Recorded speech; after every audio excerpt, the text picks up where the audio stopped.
Okay, which one's Brendan Fraser? Which one is They're both the same guy. Trick question, yeah. Yeah. Okay. I am not racist. All right. I swear to God, that's totally goes. Alright,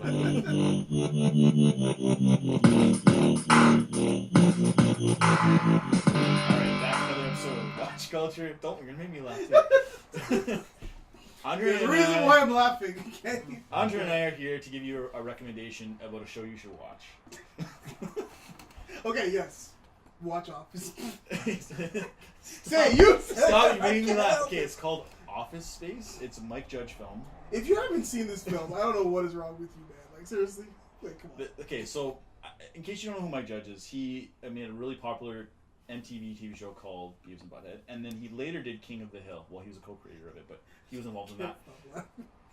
Office Space is a wildly underrated, underappreciated cult classic movie that he did that has gained substantial following over the years.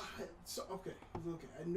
I understand cult classic, but I think that's just classic. Just take the cult off. Sure, but I think everyone can relate to every single one of the characters in Office Space, and I'm going to write my sitcom about my own office. Right, which I work at also. Not that one. It's a different one. Oh, okay. It's a different one, guys. Sure. So let's talk about Office Space. So Office Space came out in the late 90s. Yes. And it features Ron Livingston in one of his... He hasn't had a lot of really good roles since this movie, unfortunately. But it's I think, my favorite performance on his part. He plays a guy who is really unhappy with his work life and his relationship. And he gets hypnotized. And it stays hypnotized. Which I didn't know happened. After watching it again, I didn't realize that's what happened. He stayed. Okay, I'm telling you the movie. Okay, go ahead. Sorry. And so as a consequence, he ends up not because we use I don't care about swearing on my show. He ends up not giving a shit anymore about life, and so he decides. No, he gives now. He cares now. Well, he later cares more, but initially he's like, I don't care. I'm gonna do whatever I want. All that stuff. So basically, it's a satire on corporate cubicle culture. Yes. And it features... Which is real. It's very real. It's a problem. Yes. It features the talents of Stephen Root as Milton.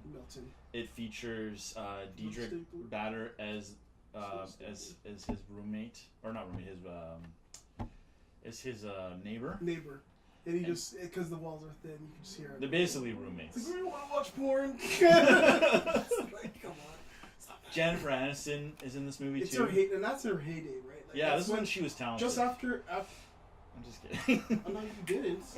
This is when she did good movies. Yeah, she did good movies, and what was it like? That was just after Friends kind of finished, right? So everyone was in love with her. She was the American sweetheart, you know. Yeah. Was that Brad Pitt years? Yeah, it was around Brad Pitt. Yeah. So you got David Herman as Michael Bolton, and AGA Naidu as Samir Nahijuddin. I still can't. Say it again, Chris. Nahijuddin. Thanks, Chris. Nahijuddin. I've seen this movie like 15 times and I still can't do it. That makes me feel really stupid. Can you try now? Nahijuddin.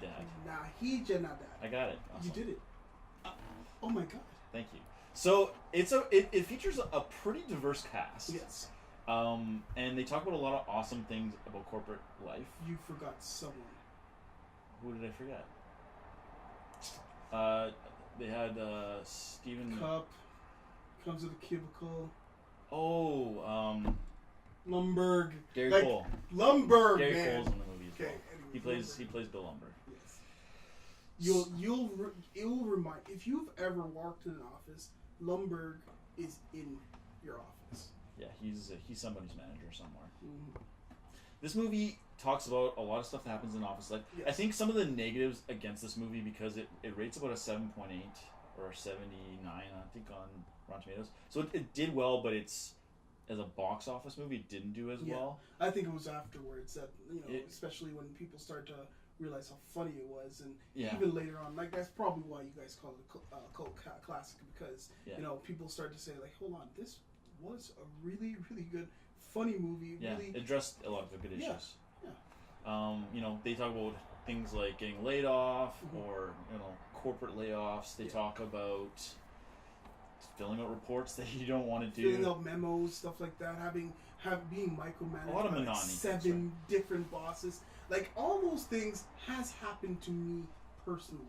And me too. Personally. Yeah.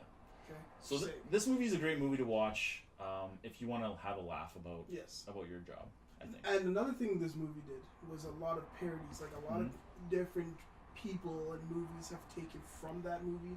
I have a friend that did a music video basically on that exact moment when they stole the photocopy machine. Oh, yeah? And there's a photocopy machine in my office that does not work.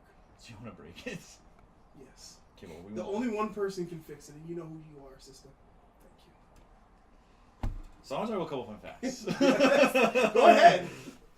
Am I going to giggle every single time? You're probably going to laugh. All right. So the red swingline stapler that Milton is so enamored with, they actually stopped carrying that brand, or not that brand, that particular color of stapler before the movie was released. Yeah. But they put it in the movie as a prop because it filmed well. Because red, as we as cinematographers and videographers know, films well. After the movie came out and it became more popular, people started looking for red swingline staplers, and they didn't exist. So they actually brought it back, very likely because of this movie. And there's a red stapler in our offices at the moment. This is a swingline stapler. At the moment. Another fun fact. Yes. Michael Bolton did a Funny or Die video. The singer, not the character. And he basically recreated a bunch of scenes. One small question. Okay, why do people think, like, ask people that have the same names as other people, like, Michael B. Jordan. Are you related to Michael Jordan? Or are you related to Michael? I don't know. A dear friend of mine said, it's because people are idiots. It's sorry, continue. Michael Bolton... No, it's fine. So Michael Bolton plays the role of Michael Bolton, the character in the movie, not the singer in the movie. And he does it almost perfectly, except for one part where he talks about him being an extremely untalented ass clown. He says... I see that. Okay, now I remember. And he says... He changes it slightly. He says, extremely talented ass clown. So that's just a fun fact about the movie. That's how much of a cult movie it is at this point.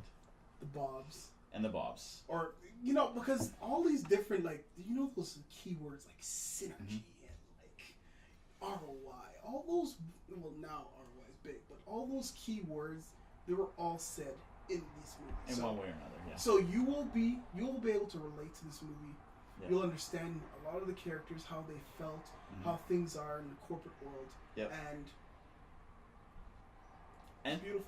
And it might make you cry, but not for good reasons. Yes, it made me cry. It made me piss my pants, but cry, I don't cry. I let the song cry, man. Yeah. So, that said, I think you should watch this movie. Yes. And this is Watch Culture.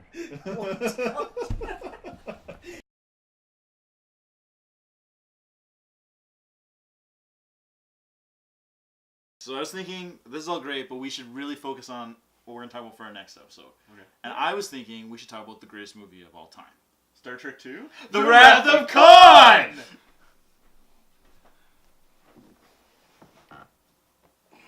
Andre, what are you doing here? I'm here to subscribe.